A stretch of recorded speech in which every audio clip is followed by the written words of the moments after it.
everyone, welcome to WizPod. I'm Kat Gomez, your host, and this is the very first episode of our video podcast. So, syempre, this podcast is about basically just learning about the business on a personal level. And for our pilot episode, we will be talking to the brain and heart of WizWorks. So, hi Miguel! Hello.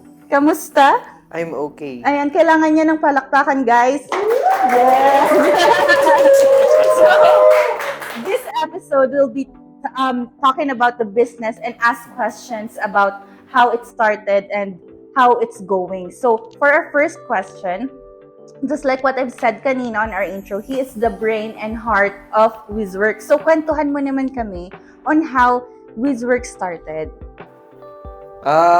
It started 2018. Actually, I just left the company that I was working for. And the plan here was to just get a few clients. Mm-mm. Parang a means to get by lang. Yun lang talaga. Hindi ko pinlano na magbuo talaga ng kumpanya. Ganun. Kumuha ako ng isang freelance developer and then one full-time project manager. Tapos I was working sa sa kwarto. Oh. Tapos sa lumang laptop, yun.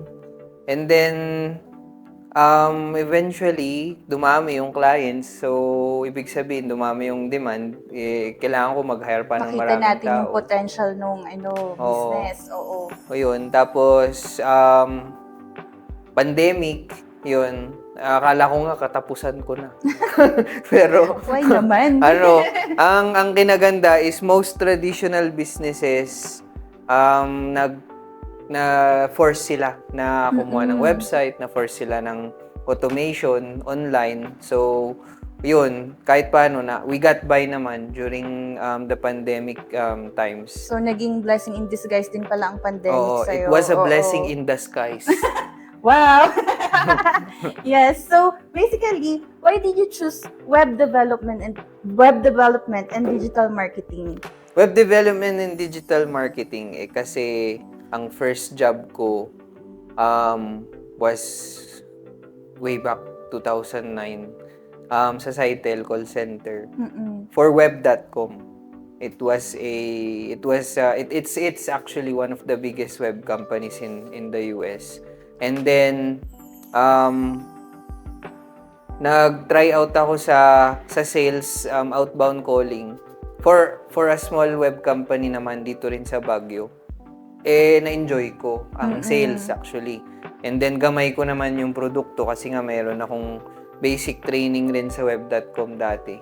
Ayun. And then yun nga, naging passion ko ang sales, ang magbenta hanggang sa eventually, everything kasi starts with sales. So, pag nakapagpasok ka na ng mga kliyente, it's addicting. It's the thrill of closing a deal. Yan yung hinahabol ko.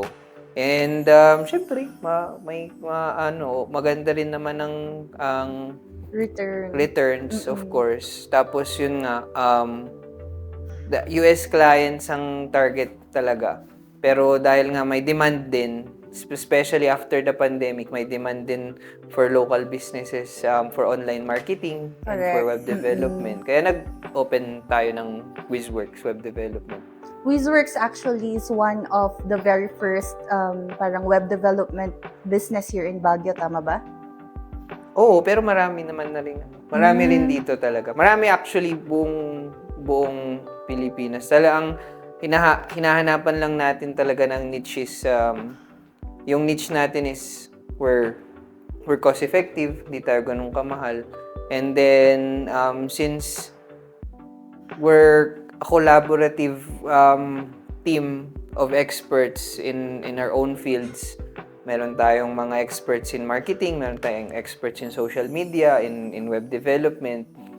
Kumbaga, our clients are paying for something na hindi individual effort lang ang mabibigay, kundi team effort. Yeah. So, yun. So, yun ang pinagkaiba niya sa other businesses na ganito rin ang platform. Oh, Yeah. yes.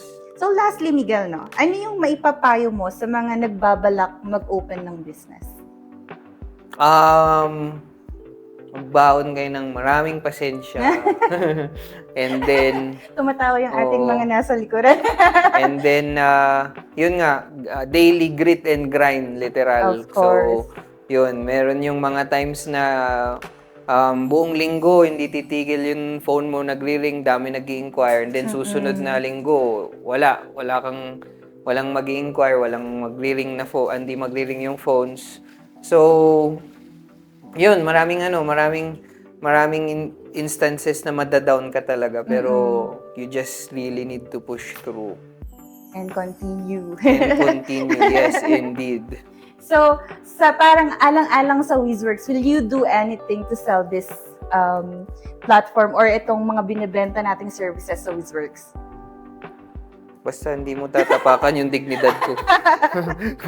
Nakakahiya Sabi naman. nung ating mga viewers, gusto nila ng something new from Miguel Concepcion. Ayan, papayagan ba natin? Oh my God, sige. Okay, as the brain and heart of Wizworks, dalawang step lang naman.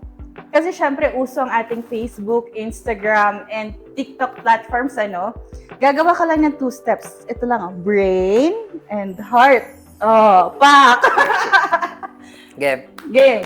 So, ganito. So, 1, 2. Okay, dun muna sa right. And then, ditingin tayo sa left, okay? Sige. Ayan. Practice tayo. So, brain and heart of Wizworks, Miguel Concepcion. So, ganito. Brain Brain and heart. and heart. And brain Brain and And heart. heart. Oh, okay. Gawin natin. Music. Yes! Oh, support na si Miguel! Dito lang natin yan napagawa. So, yun. For the last spill, what made you stay? Diba? Para sa next natin, before we end our pilot episode, gusto kong mag-iwan ng question sa inyo, guys. What made you stay?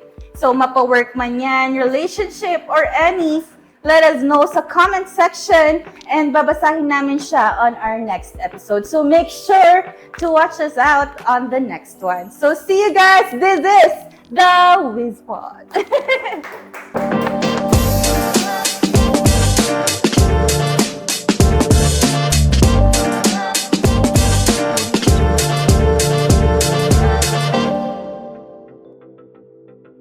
Hi everyone, please visit our website at www.wizworks.com, wizworxx.com, and then follow us on our social media platforms. Just search for Wizworks at YouTube, Facebook, Instagram, TikTok, we're everywhere. And for any web development or online marketing needs, just feel free to contact us. Thank you. Bye.